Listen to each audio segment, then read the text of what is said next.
नमस्कार विद्यार्थी मित्रांनो, मी प्राध्यापिका लीना ठाकरे, अनुदानित आदिवासी आश्रमशाळा इंदवे. गेल्या तासिकेला आपण प्राचार्य शिवाजीराव भोसले यांचा वेगवशता या पाठाचा पूर्वार्ध अभ्यासला होता. आज आपण वेगवशता या पाठाचा उत्तरार्ध अभ्यासू. भारतीयांनी अमेरिकन जीवनशैली पत्करण्याचे कारण नाही. आपल्याकडे अंतरे कमी आहेत, माणसे खूप आहेत. कामे फारशी नाहीत, जीवनाची टोके सहज सांधता येतात. थोडी त्वरा करावी लागते, पण भरधाव वेगाने अंतर काटावे अशी स्थिती नसते. मुंबईसारखे विस्तीर्ण नगर गाड्यांनी सांधलेले असते. गाड्या रुळावरून चालतात, त्यात भरकटणे फारसे नसते. गाडीत चढले म्हणजे माणसांचे धावणे थांबते. खरी अडचण असते ती रस्त्यावरून येणाऱ्या जाणाऱ्या 2 आणि 4 चाकी वाहनांची. त्यांचा वेग मर्यादित ठेवला तर ती साधने म्हणून उपयोगी पडतात. वेळ आणि श्रम वाचवण्यासाठी त्यांचा उपयोग होतो, पण अनेकदा असे घडते की वाचलेला वेळ घालवावा कसा हे कळेनासे होते आणि मग तो घालवण्यासाठी पुन्हा माणसे वाहनांच्या आहारी जातात. आरंभी माणसे वाहनांवर स्वार होतात, मग वाहने माणसांवर स्वार होतात. प्रस्तुत जो काही उतारा आहे त्यात भारतीयांनी अमेरिकन जीवनशैली पत्करण्याचं कारण नाही असं लेखक सांगतात. यामागचं कारण म्हणजेच की भारत आणि अमेरिका यांच्या जीवनशैलीत बराच फरक आहे, ते आपण गेल्या तासिकेला पाहिलेच.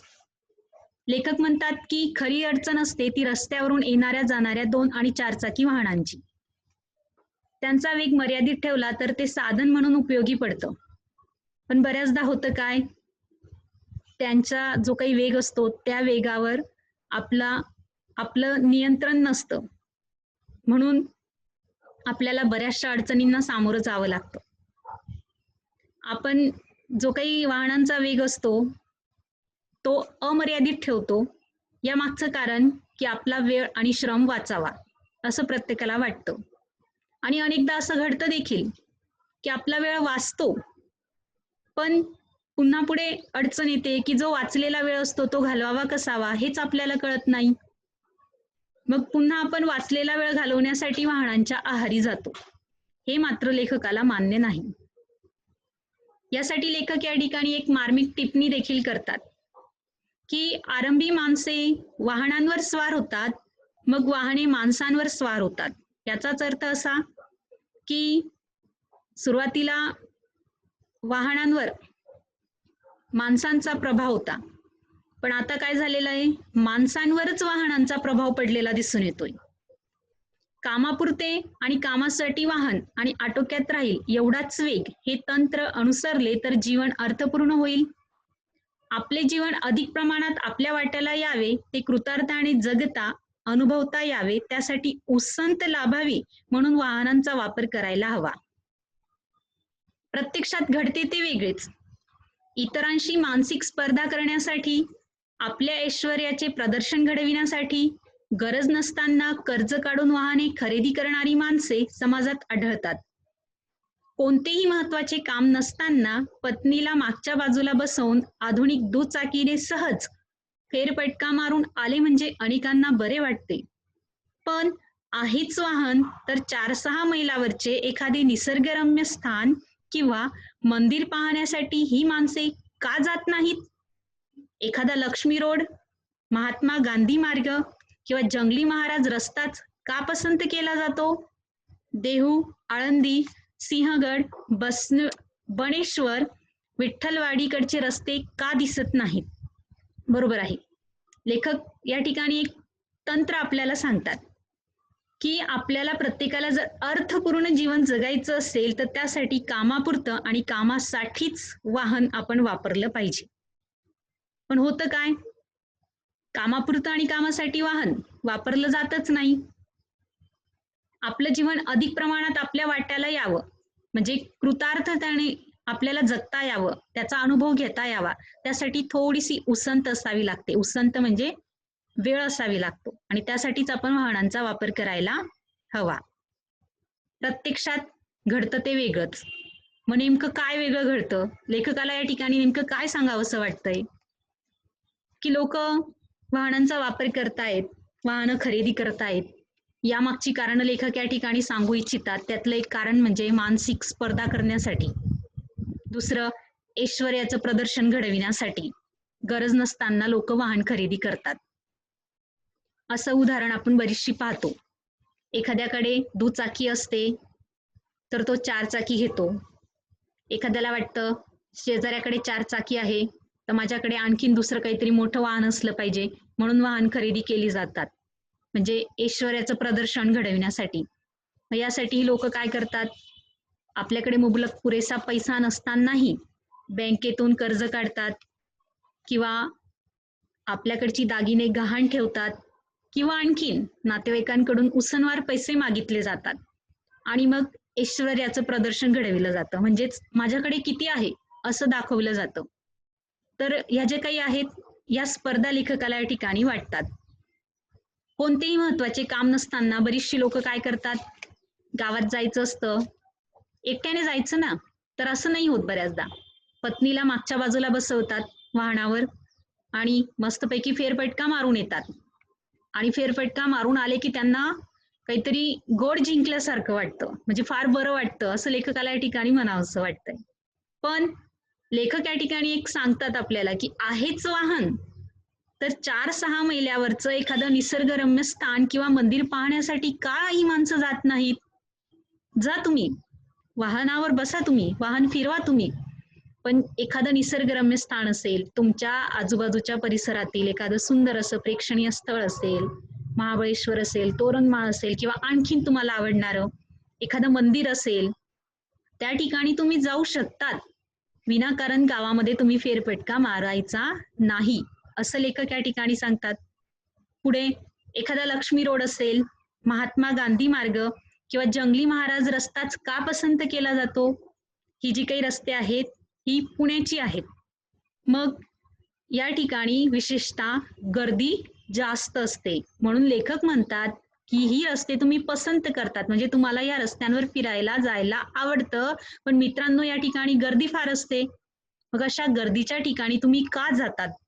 त्यापेक्षा देहू, आळंदी, सिंहगड, बनेश्वर, विठ्ठलवाडीकडचे रस्ते तुम्हाला का दिसत नाहीत? या ठिकाणी गर्दी सहसा कमी असते इतरांपेक्षा. वाई, सातारा, फलटण, कराड अशा गावी वाहनांची एवढी निकड आहे का? शेतमळ्यात जायचे असेल तर तातडीचा भाग म्हणून कधीतरी वाहन लागेल. आपले राहणे गावाबाहेर होत असेल तर वाहनांचा उपयोग होईल, पण सहज आणि सुखाने येणे जाणे सोडून वेगाने एरझारा कशासाठी घालावयाच्या? आहेच गाडी तर मारूया चक्कर, अशी भावना बाळगून रस्त्यावर अडचणी निर्माण करणारे रसिक संख्येने वाढत चाललेले आहेत. पहा मित्रांनो, लेखक या ठिकाणी आपल्याला सांगू इच्छितात की वाई, सातारा, फलटण आणि कराड ही जी काही गावं आहेत, मग खरोखर या गावांना वाहनांची एवढी निकड आहे का? निकड म्हणजेच गरज आहे का? खरोखर सुंदर प्रश्न या ठिकाणी लेखक करतात. गरज असेल तरच तुम्ही त्या ठिकाणी वाहनांचा वापर करायचा.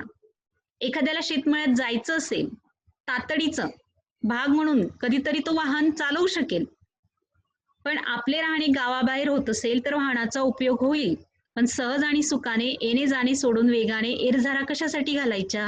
असे अनेक प्रश्न लेखकाला या ठिकाणी पडतात. आहेच गाडी तर मारूया चक्कर, अशी लोकांची भावना आज दिसून येते. म्हणून रस्त्या रस्त्यावर, चौका चौकात, गल्ली बोळामध्ये आज आपल्याला असे रसिक मोठ्या संख्येने वाढत चाललेले दिसून येत आहेत की जे रस्त्यावर अडचणी निर्माण करतात.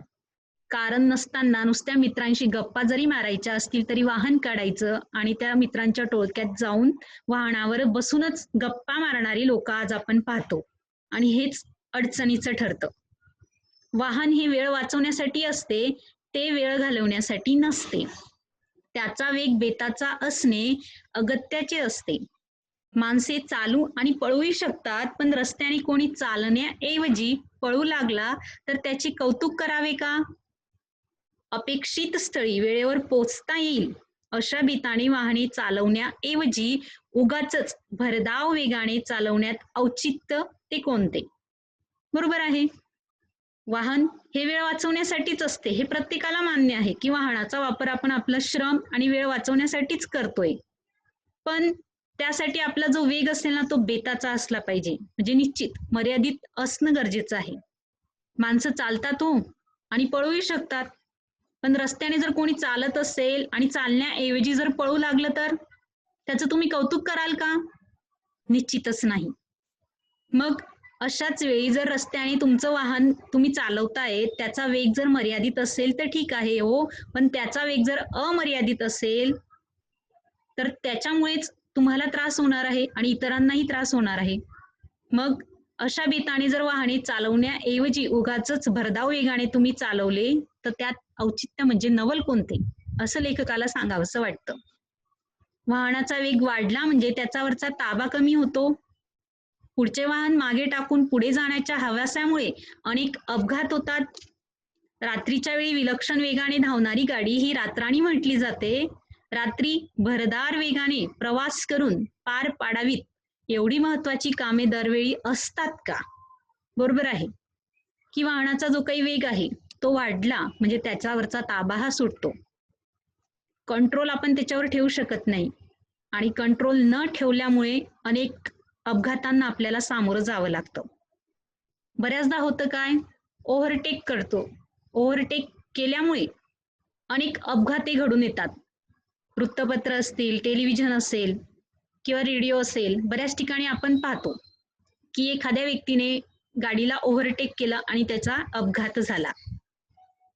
मग हे ओव्हरटेक करणं गरजेचं आहे का हो? असा प्रश्न निश्चितच आपण आपल्या मनाला केला पाहिजे की ज्याच्यातून आपण आपलं नुकसान करून घेतो. एक छोटंसं उदाहरण मी या ठिकाणी सांगते. असंच की एक राजेश नावाचा मुलगा होता.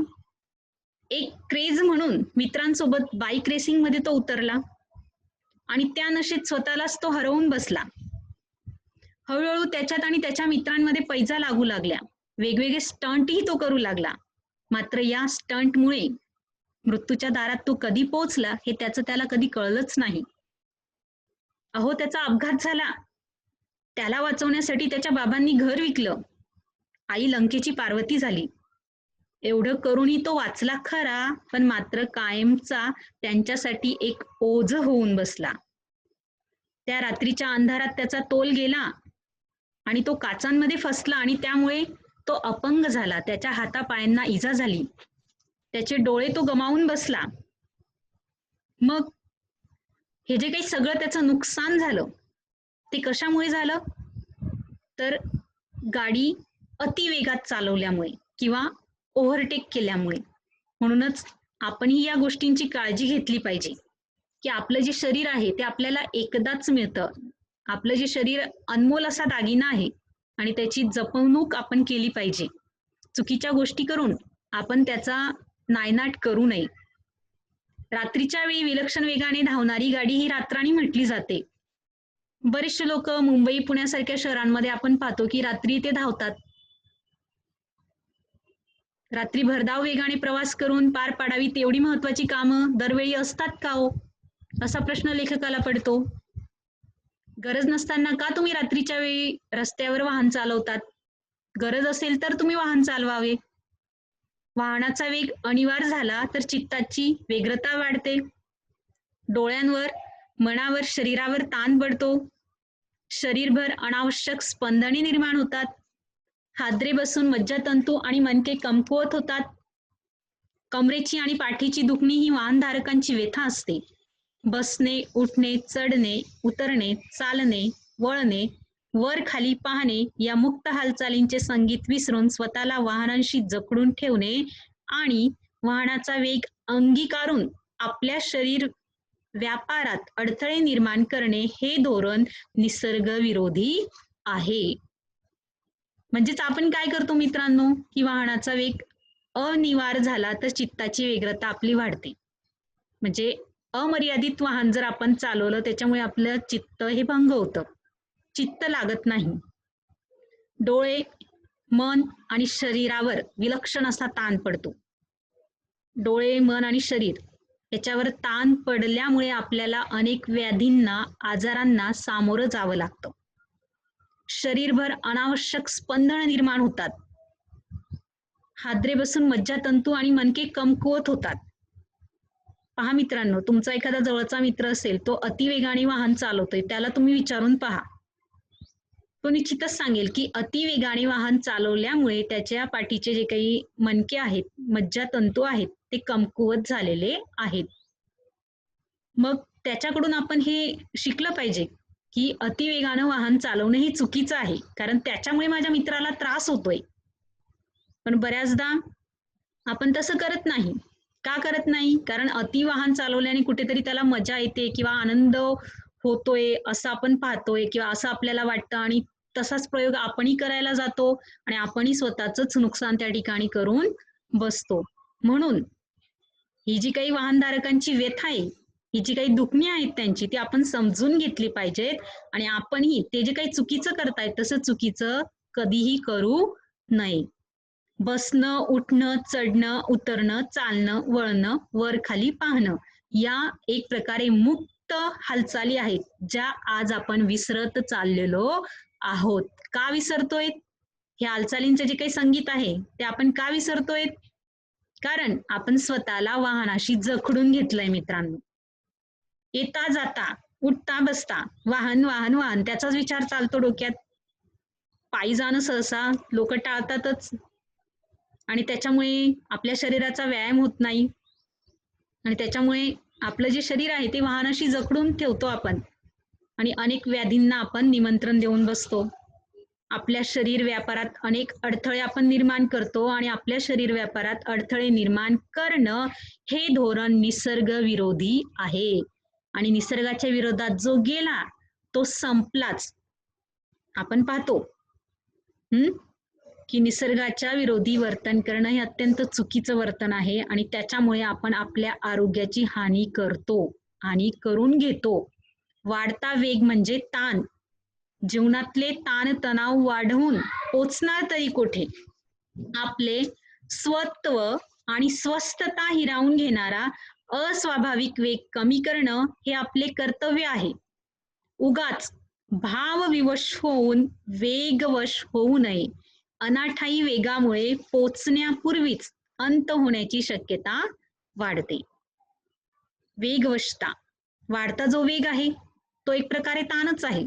त्याच्यामुळे ताण म्हणजे टेन्शन येतं मानवाला आणि जीवनातले ताणतणाव वाढवून पोचणार तरी कुठे? अहो, मानवाचं जीवन हे संघर्षमय जीवन आहे. प्रत्येकाच्या जीवनामध्ये इतके ताणतणाव आहेत, आणखीन त्याच्यामध्ये आपण याची भर करून घेतो. ज्या गोष्टी आपल्या हातात आहेत त्या आपण करायला नकोत. त्याच्यामुळे काय होतंय की आपलं सत्व आणि स्वस्थता हिरावून आपण घेत असतो आणि वेग कमी करणं हे आपलं कर्तव्य आहे. हे प्रत्येकानं ठरवलं पाहिजे. उगाचच भावनेच्या आहारी जाऊन वेगाच्या आहारी जाऊ नये, म्हणजेच भावविवश होऊन वेगवश होऊ नये. या मागचं कारण हेच की अनाठायी वेगामुळे, अनाठायी म्हणजे नको असलेला जो काही वेग आहे त्या वेगामुळे आपल्याला जायचं जिथं असतं ना तिथं तर आपण जातच नाही, नको त्या ठिकाणी आपण जाऊन पोचतो. उदाहरण जर घ्यायचं ठरवलं, एखादा व्यक्ती असेल त्याला त्याच्या कार्यालयात लवकर पोचायचं आहे. लवकर पोचवण्यासाठी त्याने त्याचा वाहनाचा वेगही हा जास्त वाढवला आणि झालं काय, रस्त्यातच त्याचा कुठेतरी अपघात झाला आणि अपघात झाल्यामुळे त्याला जायचं कुठे होतं? कार्यालयात, तेही लवकर. पण तो कार्यालयात लवकर न जाता कुठे लवकर जाऊन पोहोचला? स्वर्गात. निश्चितच. हे कशामुळे झालं? अनाठायी वेगामुळं. ह्या ज्या काही गोष्टी आहेत या गोष्टी आपण या ठिकाणी लक्षात घेतल्या पाहिजे. प्रस्तुत जो काही पाठ आहे वेगवशता, तो प्राचार्य शिवाजीराव भोसले यांच्या जागर खंड 2 याच्यातून घेण्यात आलेला आहे. या पाठातून निश्चितच आपल्याला चांगला संदेश लेखकांनी या ठिकाणी दिलेला आहे की भावविवश होऊन वेगवश होऊ नये, म्हणजे भावनेच्या आहारी जाऊन वेगाच्या आहारी आपण जायचं नाहीये. कमीत कमी कामांसाठी आपण वाहनांचा वापर करायचा आहे. हा जो काही पाठ आहे या पाठावर आधारित ज्या काही कृती आहेत त्या कृती तुम्ही सोडवायच्या आहेत. पेज नंबर 6 याच्यावर या कृती दिलेल्या आहेत. या संपूर्ण कृती तुम्ही आपल्या मराठीच्या वहीमध्ये नोंद करून घ्यायच्या आहेत. धन्यवाद.